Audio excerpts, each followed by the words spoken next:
become so numb to the law breaking on Trump's side that you're just like, is that legal? And then this is what happens. There's one of Trump's impeachment lawyers said this may be illegal. Talk to us about this. Maybe actually that should just be the name of my show or somebody else's show. It's like, is that legal? Right. It's exactly. like a daily segment we have to do every day. It's just like, is he? And we have this new rule apparently in America though that I was unaware of. I don't remember this passing Congress, that if you're in the home stretch for an election, you just get to continue to break the law as much as you want, and no one investigates you, no one prosecutes you, no one indicts you. Thank you. Like nobody. Nobody. Where is anybody on this? So I'm still looking into this. So I'm actually gonna refer. I'm gonna cite here a non-lawyer, Mark Cuban, who then did point out, and I need to look into this more deeply today. It's on my list of things to do. Is that put aside the question of whether that Elon Musk stunt might break election law. What it looks like it breaks Pennsylvania gaming law because it's a drawing and it isn't registered, it isn't licensed. Yeah. It's a lottery. Yeah. So it could be breaking that law too. But yeah, I mean, and then we can talk about the Logan Act nonsense. Let's get to that. There's a lot. There's a lot. What the CNN analyst said, I'm not saying Elon Musk is going to be locked up or put on trial anytime soon. What I'm saying is some respected scholars who study election law for a living saw what Musk did and immediately raised legal objections. The experts we spoke to said federal law makes it a crime to pay people to register to vote. I mean, I don't think it's just the immunity decision. It's what you just said. Like, we were just doing a story about how, this time some Republican officials, up to and including Mike Johnson, could help Trump. But it's because they weren't prosecuted the last time. Right. The fake electors and whatever. I mean, only the boots, not the suits, right? Right. That's right. Yeah, I mean, that's been part of the problem, too, is that where I had been anticipating, and I think a lot of people were, that when the immunity decision came down back in July, I thought it was going to be an opportunity when DOJ needed to do the superseding indictment. There was a golden opportunity there to say, okay, now we're also going to indict these other 15 people the way that Georgia did. Yeah. That they didn't do that. In my view, the idea that you were only going to indict Trump made sense if you were going for speed, because indicting a whole bunch of other people was going to make the case more complicated and take longer to do. If that got thrown out the window because you were maybe only going to get to try him next year, then why not go and indict all of the other people that were clearly co-conspirators of this? Yeah. I still don't know why they haven't done that. Thank you. Let me ask you, there's another piece. Experts hope this law could save America from Trump election chaos. The forgotten piece of legislation, one of many bipartisan reforms passed by Congress under Biden, was designed specifically to prevent the kind of scheme Trump attempted, in which the vice president could use sets of alternate electors that the Trump claim just declared, blah, blah, blah. There are still some potential legal hurdles that could cause the Supreme Court to step into an electoral dispute. But ultimately, this analyst writes, the process is harder to interfere than last time. I mean, we have to take some solace that it's the Biden administration in charge right now, right? Right. But, it really does terrify you that Mike Johnson or the Supreme Court could get their grubby hands on this election, doesn't it? Oh, I mean, absolutely. Because, it could go to the House. Right. If we don't have an electoral college winner, then the election goes to the House, which has happened in American history, but not for 150 years. And that should be terrifying. Now, the good news there is that the House that would make that decision is the newly elected House that will take office January 2nd. So we still have the power as voters to say, if we get a Democratic House in there, that will, and by the way, then it becomes a weird thing where it's by state. Yeah. So we have to worry about the state-by-state delegations, not just do we win Wisconsin at the presidential level, but can we actually make sure that Wisconsin has a majority of Democratic House members going in 2025? Yeah. But we still have the power to affect that. Yeah. Well, this is why I'm wearing my Vote Blue T-shirt today in honor of that, and of course your eyes. Anyway, squeak. But The Fox News decision chief predicted that because of the way the vote is counted, it's counted in several swing states, including Pennsylvania, it may take as many as 5 days for a winner to be decided. He said, I'd say the over-under is Saturday, which was when the call was made last time, which was when Pennsylvania is likely to come in. Team Trump won't be thrilled with his assessment of the 2024 races. He said he believes Trump may be declining. Yeah, no kidding. But, what infuriates me, Tristan, is this is by, not just design, by Republican design, that they don't count the early votes so that they 100%. Can say, there's chaos and confusion and there's cheating going on. You got to stop the counting now. They create the chaos and then they use the chaos as an excuse for stopping the count. Right. And then the thing is that what their plan this time really looks like is that it really looks like they're preparing to lose. Yeah. But what they're trying to just make sure is that no winner is declared. Right. Yeah. If they can't beat Harris, they just want to make sure that Harris is not actually declared the winner. This has been my bugaboo. This has been my bugaboo forever, Tristan. For everyone's sake, in a bipartisan way, they should count the votes as soon as they come in, so that everybody knows sooner. Count whatever votes come in first. Count them. Tons of people have voted in Pennsylvania already. Right. And they haven't counted a single one of those votes because of Republican legislators in Pennsylvania. Weirdly, Florida is counting the ballots as they come in. So we're going to get a result from Florida probably on election night or maybe the next morning. Now, why? Because because Florida got so scarred after 2000, Florida actually did some things that were a little bit not crazy because they wanted to avoid a repeat of the debacle in 2000. Yeah. The Pennsylvania is all messed up because of Republicans there. But we're going to know more about Florida and Wisconsin and Michigan than we are about Pennsylvania. Which, by the way, if you want to have a, recurring PTSD nightmare, they were successful in 2000 at stopping the counting and having the Supreme Court intervene and appoint George Bush when every study showed if they had finished the counting, Al Gore would have won. So that's right. Yeah. That's right. Yeah, so they've practiced at this. So on this show, which is now named Tristan Snell's Tweets, but you're right, we're so numb. Just the ongoing crimes, everyone goes, he won't get prosecuted for that. But you said Israeli media reports Netanyahu blocked every ceasefire deal and is continuing to do so. Why? Because he's made a secret deal with Trump to keep the war going to help Trump get elected per PBS. This is not just a scandal, it's a federal felony. You also said Trump's director of national intelligence, Dan Coats, believes Putin has compromised on Trump and uses it to blackmail him. Coats is a conservative Republican, former senator from Indiana. If even serious GOP officials believe this, maybe the media should report on it. Or what do you call it? Trump said, I talked to Bibi, and Bibi says I don't listen to Biden. So does the Logan Act not count anymore? Help me out here. Well, and then we have the interesting thing. Trump last night saying that he wants America to go back to 1798. Right. Right. That was what he said last night. Why that year? Like, if you're setting the DeLorean to go back in time with a certain point, why are you telling Doc Brown to pick 1798? And I thought to myself, well, I wonder if some of his lawyers have been telling him about the Logan Act being passed in 1799 because it was. Why pick 1798? That's so oddly specific. It's not 1787. It's not 1776. Why 1798? And he just was talking about. Maybe it's a coincidence. He was talking about what a great guy Mohammed bin Salman is, the bone saw murderer.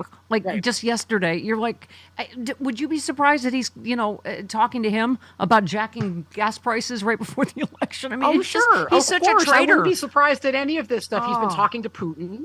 Yeah. Right. We know he's been exchanging communications with Kim Jong-un, and that's not just like we make jokes about Kim Jong-un, but there are now North Korean troops that have invaded the sovereign nation of Ukraine. Yes. Alongside Russian forces. This is not a joke. It's not a drill. Like, North Korea is actually actively putting troops in the field for the first time since the 1950s. Yeah. His lover, yeah.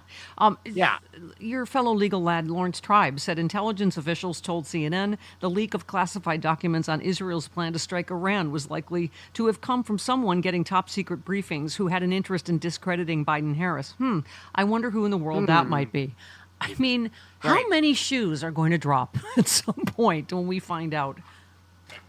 I've been meaning to do this, and I'm just gonna say it now to kind of tease something that I plan on doing coming up here. And I probably won't get to do it until after the election because I think my plate is full until then.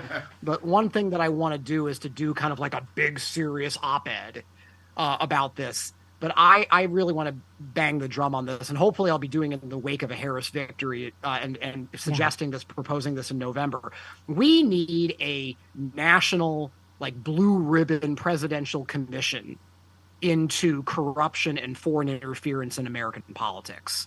Yeah. We need it immediately. Yeah. And obviously Donald Trump looks like the primary sort of like, person that's responsible for a lot of this. But at the same time, like, you look at what's happened with Senator Menendez, you look at what's happened with Mayor Adams in New York, like, there is foreign money gushing into our system right now and buying off politicians. And we all should care on both sides of the aisle. We all should care. Yeah. This is something that is a national critical problem. One of the biggest problems. Okay, you want to talk about 1798? We can go back to that. Why did we pass the Logan Act in the first place? It's because the early years of America, one of the critical problems that faced the Republic was foreign interference in the new nation's politics. Yeah. People on all sides were very, very worried about Britain and France finding ways to interfere in America's domestic politics, to twist them and turn them to their advantage, because Britain and France kept on fighting each other and wanted to see if they could get the U.S. to be on their side versus the other. And it was the policy of the first two administrations, Washington and Adams less so, Washington very much so, to stay out of it. Yep. But the idea that, like, we don't want individual private citizens getting involved in foreign policy because we don't want to invite foreign interference. We need to clean up our politics and get all of this foreign money and interference out. I nominate you to head the Blue-Eyed Blue Ribbon Commission. And can you please, when you write your op-ed, can you please entitle it Big Serious Op-Ed? That'd be so funny. I will. It's Big Serious Op-Ed. Yeah, that's what it should be. Yes. All right, we have you for the hour. That's Yay! Right. Yes. 21 minutes. 21 minutes after the.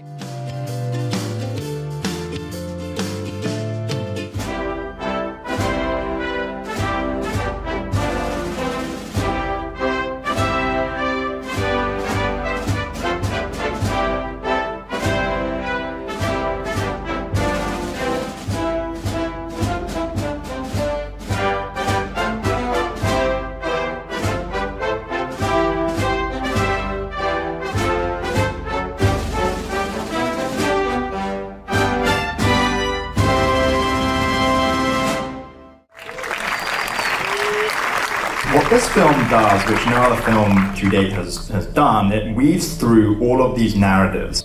What the Trump lawyers were doing as part of their Kraken strategy. There was the Stop the Steal movement, the Proud Boys, and then the Oath Keepers, and the 3%ers, and all these militia groups, and how it organically moved and culminated in what was January 6th. This is that story.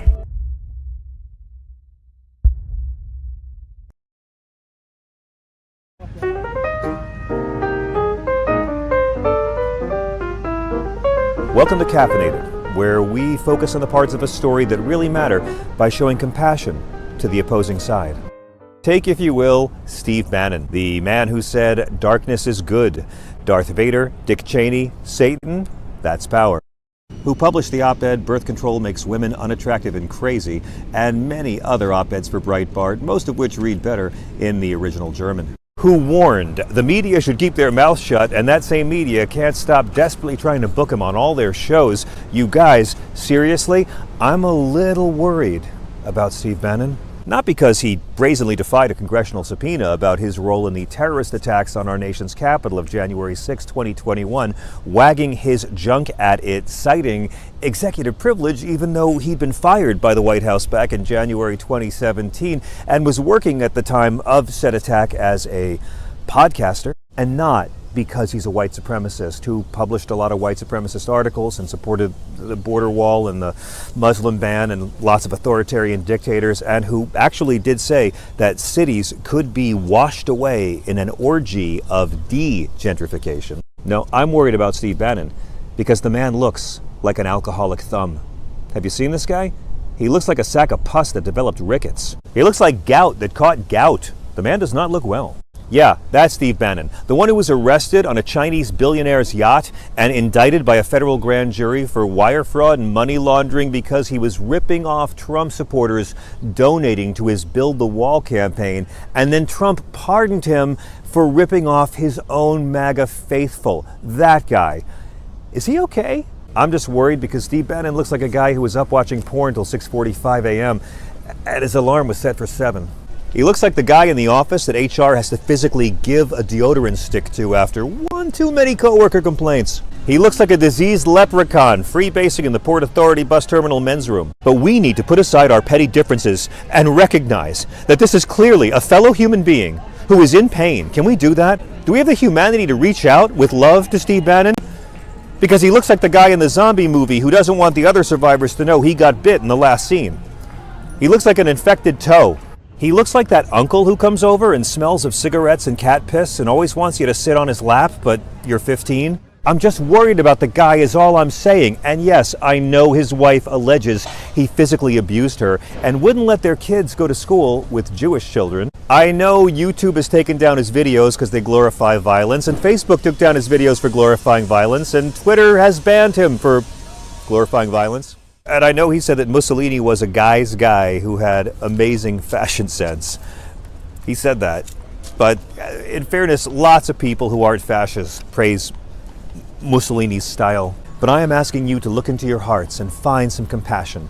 Because Steve Bannon looks like a guy whose parole officer makes him knock on every door and introduce himself whenever he moves to a new neighborhood. He looks like Pigpen the Hutt. Steve Bannon looks like a guy who was just forced to drive cross-country in a small car with no ventilation and the windows rolled up while sitting next to Steve Bannon. He's not a healthy man. We are just concerned because he looks like he just ate 20 pounds of cheese and it's coming out of his facial pores. And by the way, I know what you're thinking.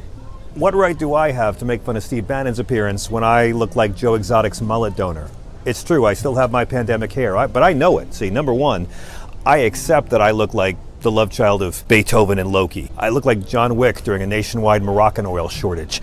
But number two, I'm just concerned about him. So while you cynically fixate on the fact that he called the Civil War the War of Southern Independence, or that he looks like physical proof that white supremacists are the greatest argument against the concept of white supremacy. And he said that conservative women are better than progressive women because, and I quote, they're not a bunch of dykes that came from the Seven Sisters school up in New England. You ask, how can Steve Bannon sleep at night? I say, in a puddle of his own sick. But that's mean. We gotta be the good guys and look after him and make sure he's okay. Because he looks like a police sketch artist rendition of mutated gonorrhea. And that's why we're starting Steve Pack. Your selfless donation, MAGA fans, of $100 or more will allow us to buy multiple shirts for Steve Bannon, all of which he can wear at the same time. Then, when he vomits Jägermeister up on the top shirt, he can simply remove it and continue his broadcast. So if you see Steve Bannon, put aside your differences and offer him your hand. But you know to wash it, like right away. Like wash that shit. And don't touch your face either, okay? Just offer your hand, but then soak the entire hand in bleach for half a day. Just soak the whole arm in bleach for half a day. Thank you.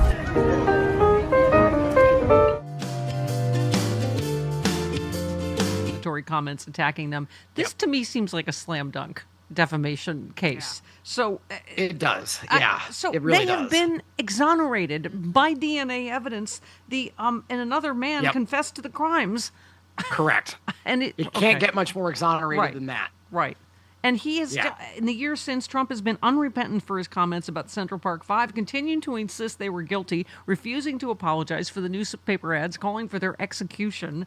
The only excuse he said, Michael Bloomberg agreed with me.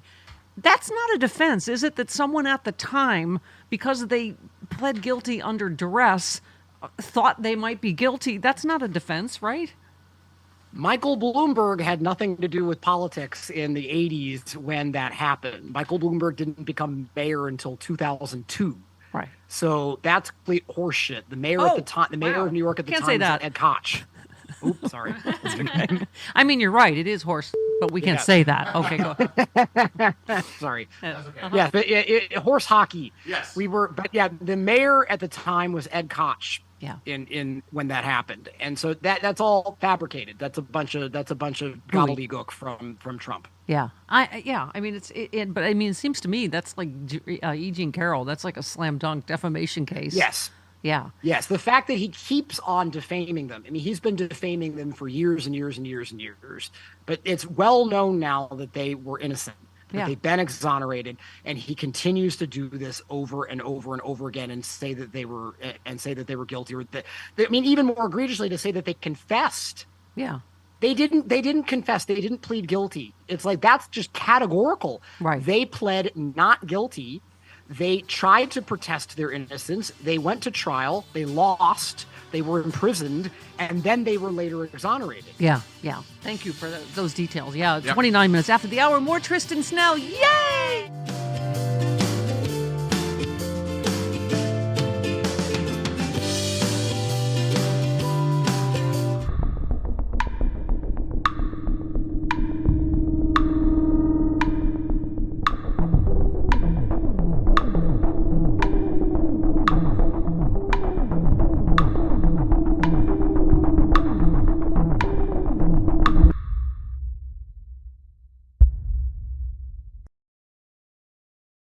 Hi, I'm incredibly popular and charismatic Florida Governor Ron DeSantis. And hell yeah, I'm mad! The woke mob wants to lie about my really useful new law. They call it Don't Say Gay. Well, I'm here to say, don't say gay. Have you read it? Have you actually read my law? Have you read it? Because I'm going to be president. Yeah, I am. I'm so going to be president, and none of you can stop me, okay? The only thing this very effective law does is ban any discussions of the gays and the transgenderisms with kids grades kindergarten through 3. And that's it. Of course you can still say gay. It's preposterous. You can say gay. It just allows any patriot to sue the living crap out of your school district if they don't like it. It's not censorship, folks, if they're censoring themselves. And I'm gonna be president. I'm the smart Trump. Some of you are wondering, does this law keep grades 4 through 12 teachers from saying gay? That depends on what your definition of "or" is. Classroom instruction by school personnel or third parties on sexual orientation or gender identity may not occur in kindergarten through grade 3 or in a manner that is not age appropriate or developmentally appropriate for students in accordance with state standards. What state standards are those? I don't know! Fuck around and find out! If you don't like my you're a groomer, and a pedophile, and a pedo-groomer, and that's what small government's all about. Just make me president already. I am not supposed to be a governor. Parents, you don't want your kids learning about gay sex at schools, do you? Learning about the kink and fetish communities? You want some woke public school teacher makes $40K a year teaching your kids about dom-sub relationships or safe words or hard limits? Parents, do you want your little child at school to be learning about edging and lube and glory holes? I don't think you do. And what about cock and ball torture? What if little Jimmy has a book report on older married men who are secretly into BDSM lifestyles? You want him talking to your school librarian about cock and ball torture? You have any books that can help me? Oh, I have one right here. Is that what you want? You don't want that. That's why I did this for you. Now, any nutjob can sue any school, anytime, for any reason. And who picks up the tab?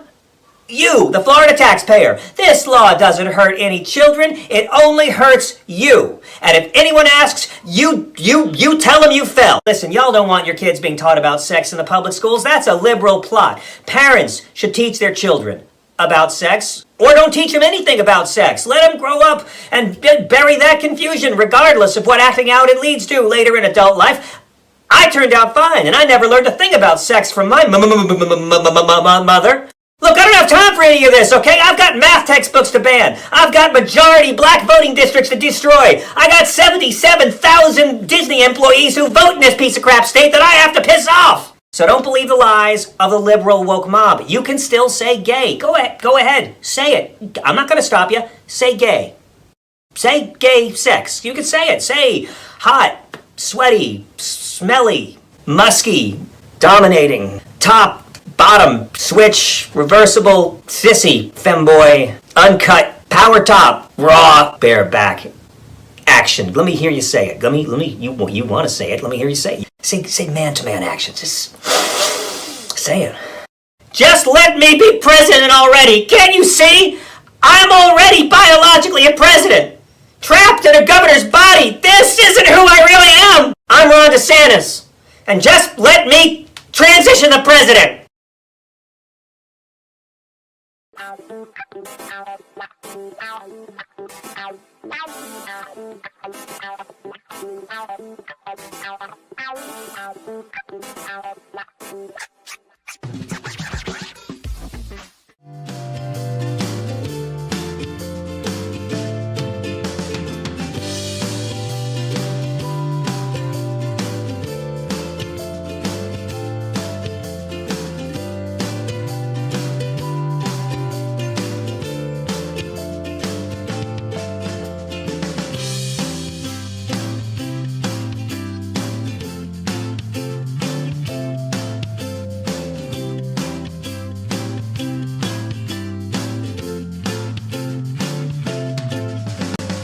The seal of the President of the United States. Yep. These are the things that are at stake. Yep. God. Tristan, are you optimistic? I go between very optimistic and terrifying gastrointestinal distress. Oh, I mean, let's see. I definitely have my sort of like wavering of like similarly where it's like, okay, I think it's feeling pretty good, and then other times like, oh dear God. I'm cautiously optimistic. yeah. And one of the big reasons why is because the sort of punditocracy and the polling is being doctored by basically by they're flooding the zone with red leaning polls. But even the mainstream pollsters are overcorrecting. They are fighting the last war. They were burned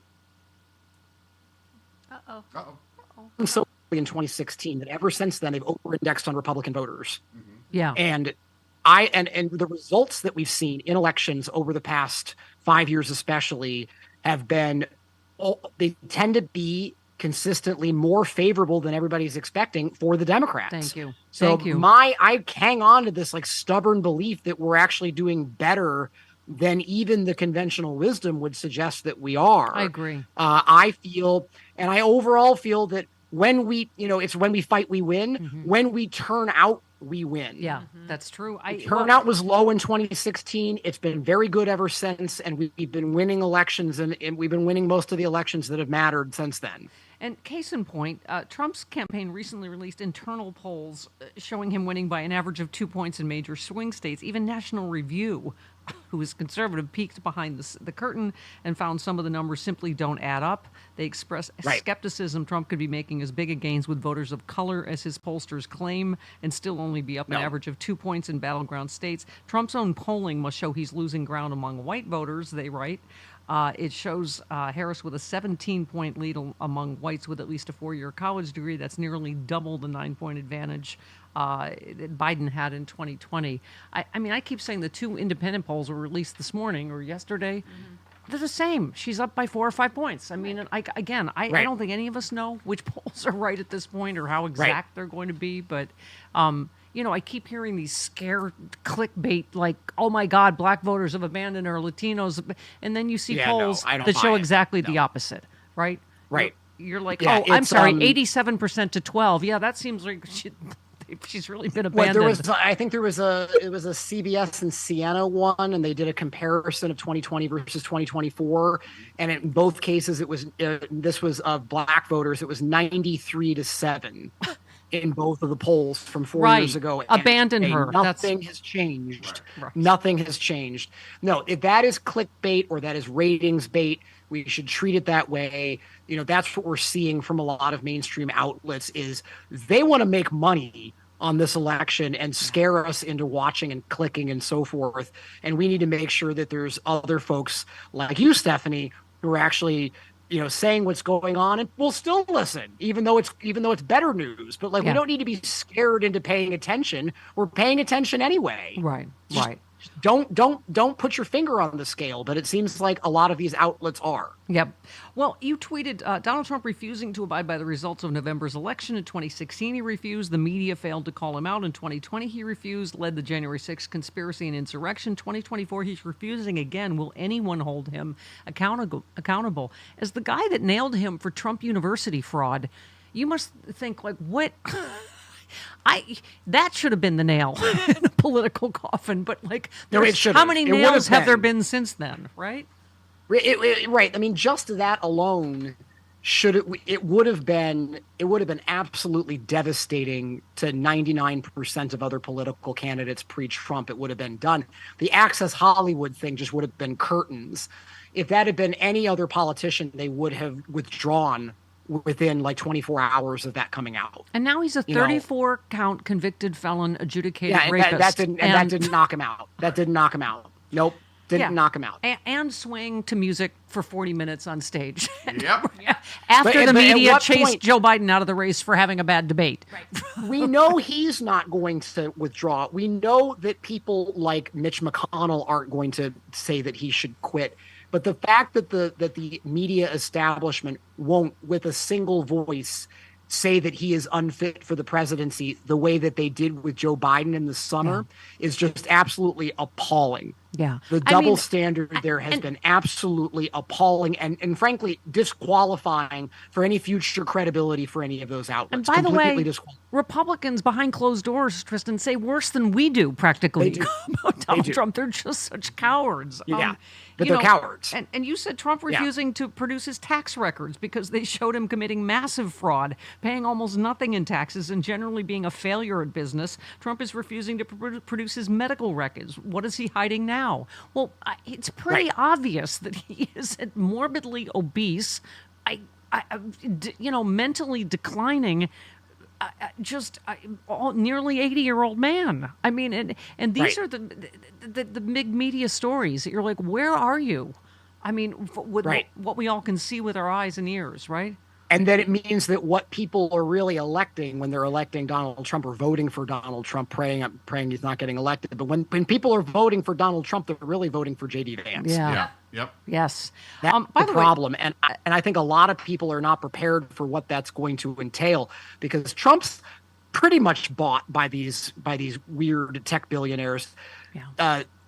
Vance is a creation of the weird tech billionaires, and some of the views that Vance has are just absolutely completely bananas. If you think Trump's crazy, I mean, good grief. Yeah, and speaking of, he's the one on record saying Trump's America's Hitler, and then he's like, "Oh, I'm sorry, did I say Hitler? I meant Gandhi." I don't think that.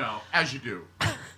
As you do. But it's just, you're so good at, the media criticism in addition to the legal stuff, Tristan. And, just the McDonald's thing. You said Trump, quote unquote, worked at McDonald's the same way he, quote unquote, drove a truck. To him, work is just cosplay. And you said any news outlet that covers his appearance without reporting that the McDonald's was closed, never ever watch, read, click on them or trust them again. They have zero journalistic credibility.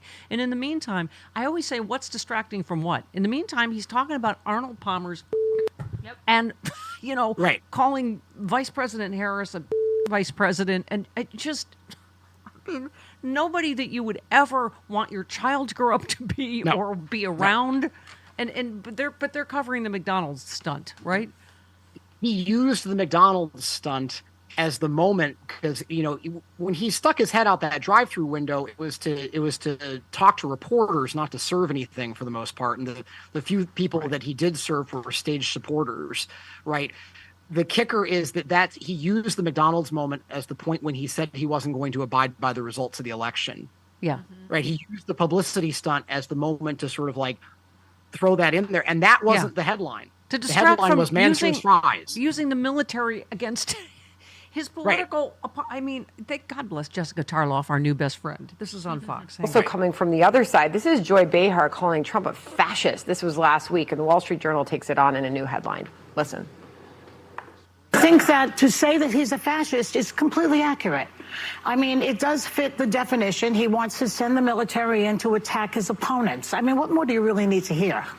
So fair to say there's questions about this on both sides, really, right? No, well, Joy Behar is responding to things Donald Trump said, not the other way around. And you've seen Donald Trump himself and then J.D. Vance this morning on our own air with Bill Hemmer and Dana struggling to talk about the enemy within comments. He's been given the opportunity to walk it back, to say, oh, maybe I shouldn't name check Adam Schiff and the Pelosi's, and he continues with it. He thinks that Democrats are the enemy within. Yeah. First of all, Trump's own general is the one that said not just he's fascist to the core. This is a guy that's been in the Situation Room with him, right? Yep.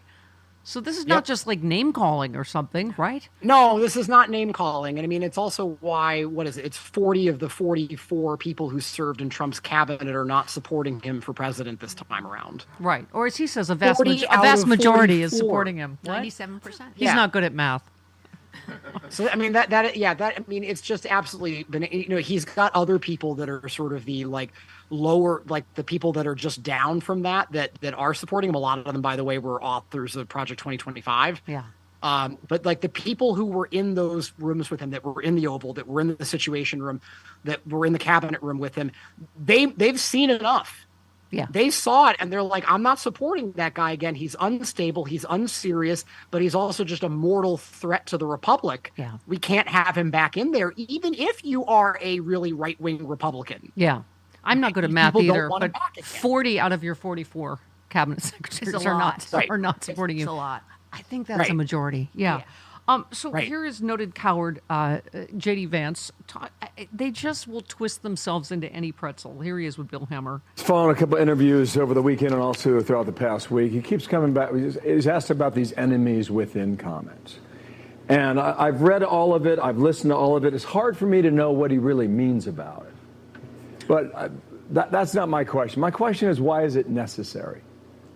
Well, Bill, first of all, Donald Trump is unfiltered. I think this is one of the reasons why the campaign has gone well, is because he's not doing a basement campaign strategy. He's not just running on slogans. When people ask him questions, he speaks from the heart. And sometimes that means he's going to talk about issues that the mainstream media isn't focused on.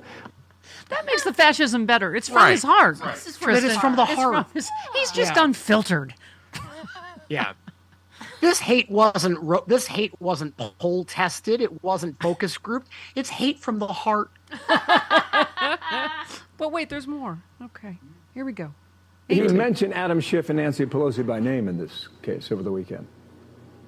Yeah, Bill, well, look, I mean, you have Adam Schiff and Nancy Pelosi who have been really part of weaponizing the Department of Justice against our country. I think what Donald Trump is saying is, look, we are the strongest country in the world. We've got the best people in the world, but we do have some broken leadership. The gaslighting is what we have to try to withstand, right? Everything they do, the projection, he's the one who weaponized the Department of Justice, right? And it's just... this has become an entirely Pee Wee Herman strat. I know you are, but what am I? Yep. Right. I mean, we're at a point where McDonald's has to put out a statement saying, no, they never, because Trump has to always lie. He has to say McDonald's said Kamala Harris lied and didn't work here. And McDonald's is like, we don't keep records from 40 years ago, and we never said that she was lying. I mean, it's just endless, right? Right. No, I mean, it's, it's the...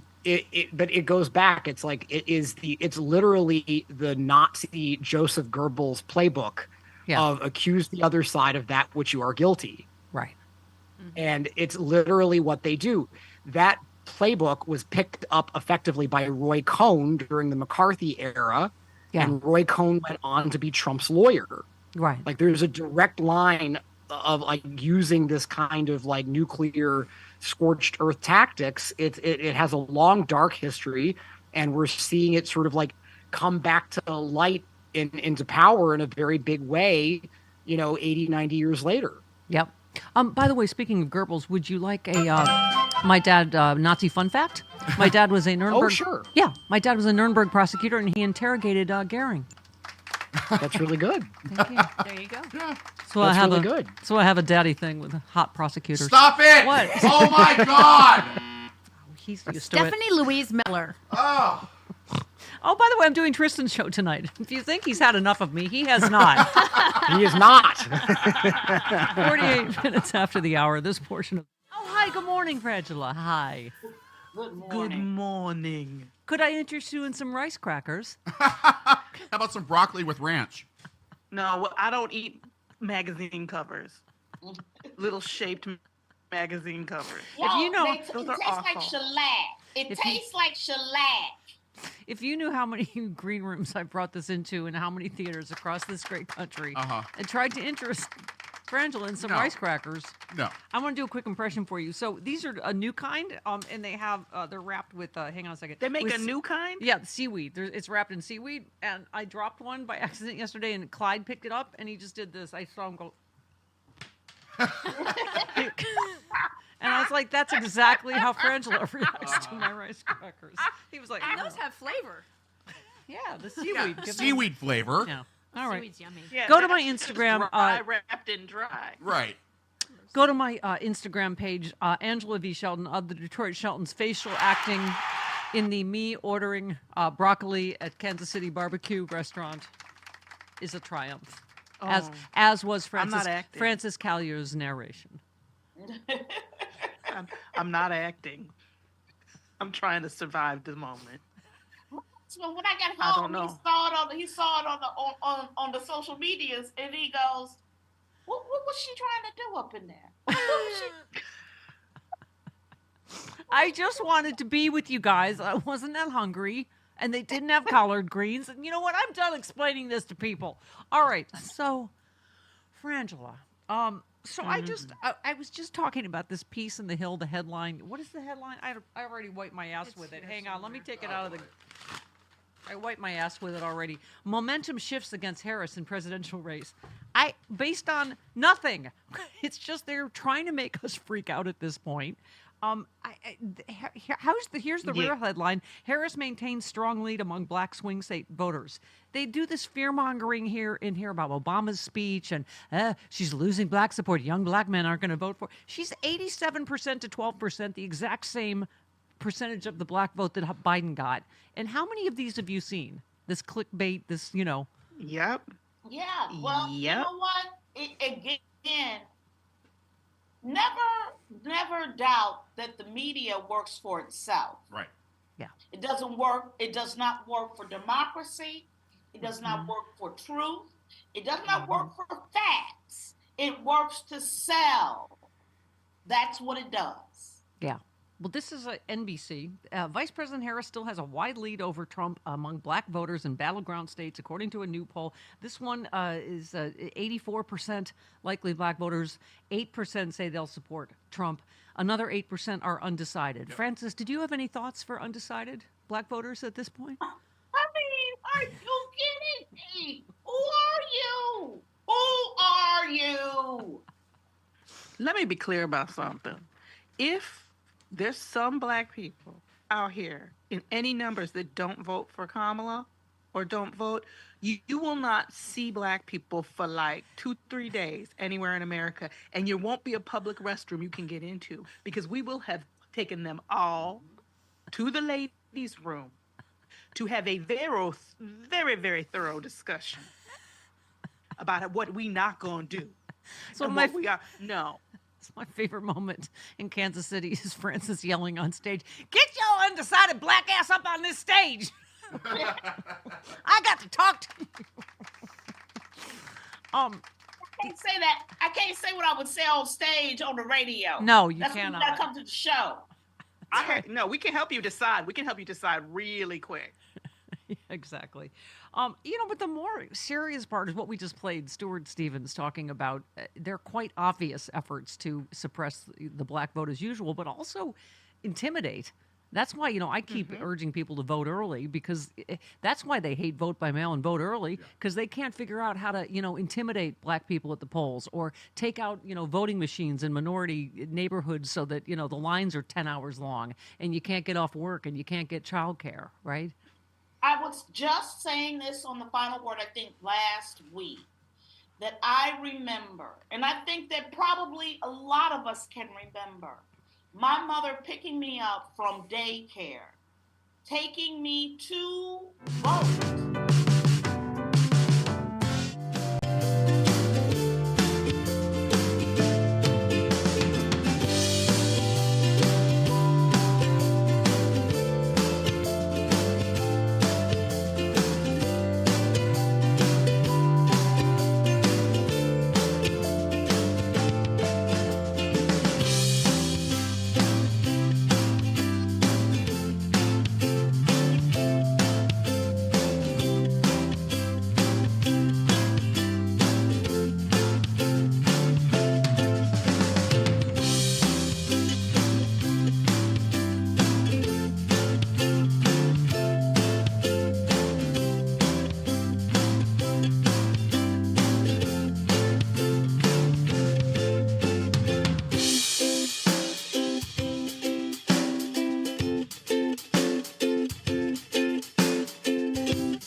Tristan tonight. Is this the Heroes for Democracy podcast, or which one am I doing?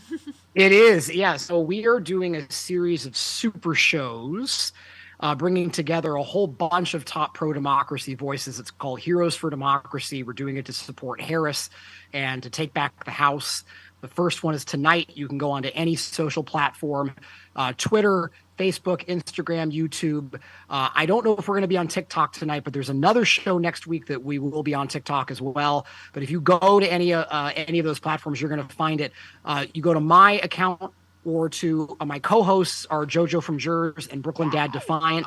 Stephanie is our first guest of the evening. Wow. It's from 8 to 10 Eastern tonight. You're definitely not going to want to miss it. This is going to be the best live stream that you've been on yet for Democrats. It's going to be amazing. And I have mentioned that I will be doing it from bed because it is, our bedtime here. Oh, yeah, it's very late. I will be in my pajamas.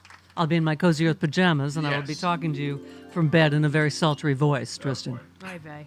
Watch out, Tristan. Be afraid. All right. It'll be Stephanie After Dark. Oh, God, help us. So here's what we've been talking about all morning. Elon Musk yesterday. So I have a surprise for you, which is that we're going to be awarding $1 million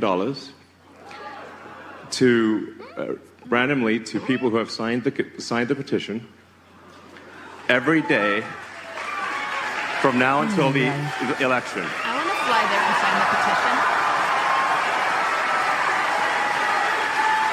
Okay, I've had enough. Tristan does need to do a new podcast, as you said earlier, just entitled, "Is that legal?" Right. The answer from the Trump era pretty much is always no. No, that is not legal. Right. And also AOC was talking about how gross it is. Mm-hmm. It's just, a rich guy going, "Dance for me, pores." Like, Yeah. Oh, yeah.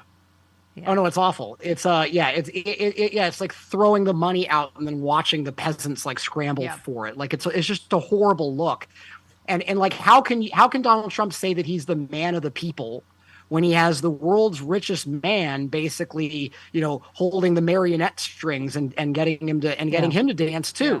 You know what reminds me of? What kind of look is that? Right. You know what reminds me of? Jumbo's Clown Room. Remember? I went to, it's a strip club near. I only went once, Tristan, but anyway. I used to go all the time. It's fun, but before it got cleaned up. But these like barely dressed women are like crawling around on the stage to pick up the dollar bills, and it's so funny. Like one of them came over and sat with us, and I was just like, "Honey, don't you want to go to law school?" Some of them are saving money really for law smart. school. Don't degrade yourself like this. I mean, it's just gross. And how is that not election interference? That's more foreign election interference. Look, like either A, it is. I mean, and I'm going to leave it to the election lawyers to weigh in on that, and then I hope to talk with more of them and kind of figure out, like, okay, is that actually a violation of election law? But I'm still going to come back to this. I'm going to be looking into this too. Okay. As Mark Cuban noted on Twitter the other day, is that a violation of gaming law? Because I don't know how you don't say, okay, if you enter a contest by doing this, got it, right? Yep. We will do a random drawing to pick a winner. That's a raffle or a lotto or some sort of drawing, and you we're out of time. Register that. But I'll talk to you. I'll talk to you later. You hang up first.